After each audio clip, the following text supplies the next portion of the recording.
Hello, Ospreys, and welcome to our 5-episode intuitive eating series, where the UNF Wellness Dietitians take you through the 10 principles of the intuitive eating framework. Please note this series is for informational and educational purposes only and is not a replacement for your individual healthcare needs. If you would like to utilize our nutrition counseling services, please email us to set up an appointment. We hope you enjoy.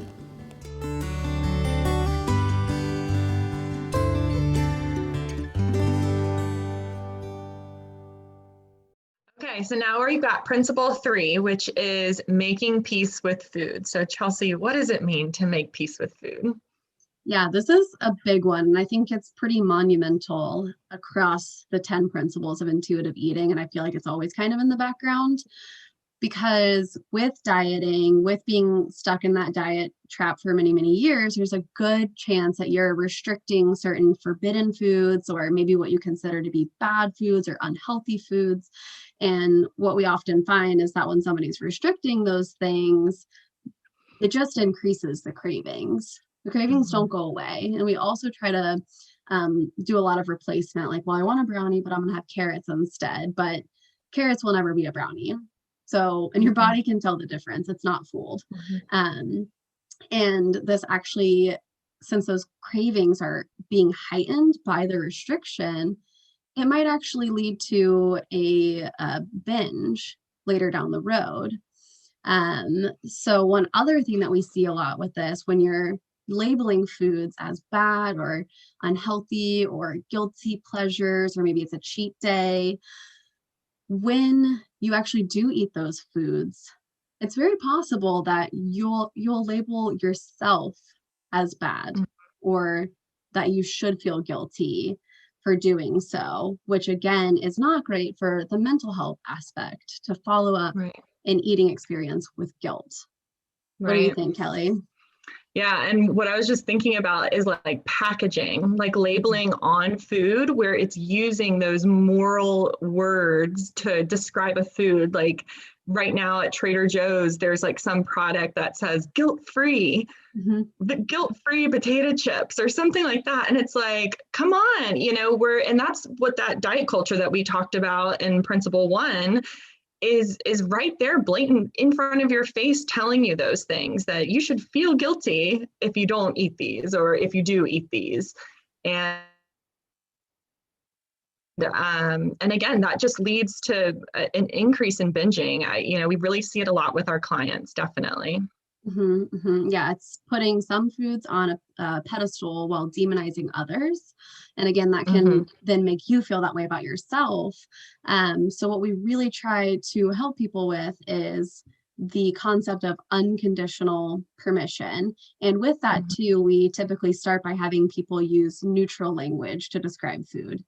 So taking it away from good food, bad food, unhealthy, healthy, guilt-free, guilty pleasure, and just calling it what it is, describing it by actual visible qualities, savory, crunchy, talking about the smells of the food, that kind of thing, versus placing morality around a food item.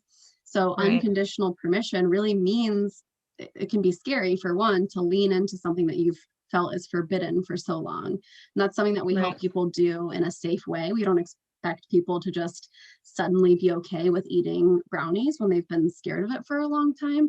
But we want to help you get to a place where you can just have it as an enjoyable experience and move on with your day. Say to a client that's like, I don't keep any sweets in my house because I'm so bad when I eat them. Yeah, so we hear this a lot. And I am a firm believer that that's a good indicator to me that you probably do need to keep it in the house, which sounds wild, I think, for a lot of people to hear a dietitian say that. But what that does is it normalizes the food. And the more often you have it around, the more often it's available, the less exciting it is. And that doesn't mean that it's not going to still be an exciting experience. You're just less likely to follow it up with guilt. And one of my favorite stories that I've ever heard in terms of this is someone had a bowl of chocolate at the office, and for the first month that it was there, it was empty all the time. They had to refill it. And then finally somebody walked by one day and recognized that the bowl was completely filled and the candy was expired. And we call this food habituation.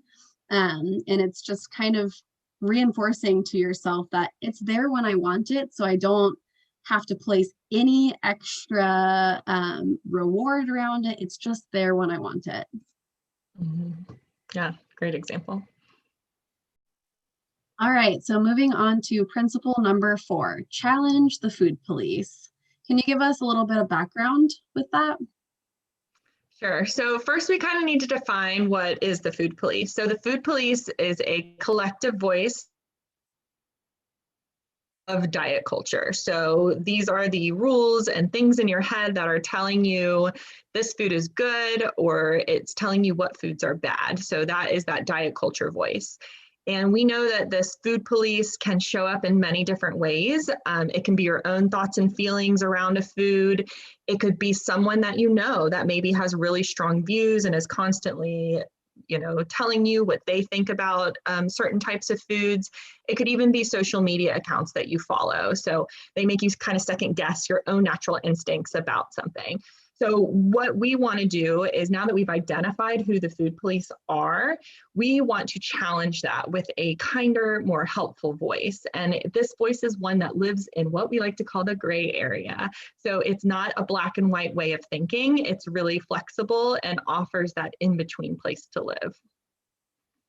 Yeah. And I think that when it comes to an example of the food police, I'm thinking of the brownie that we were just talking about with the last principle.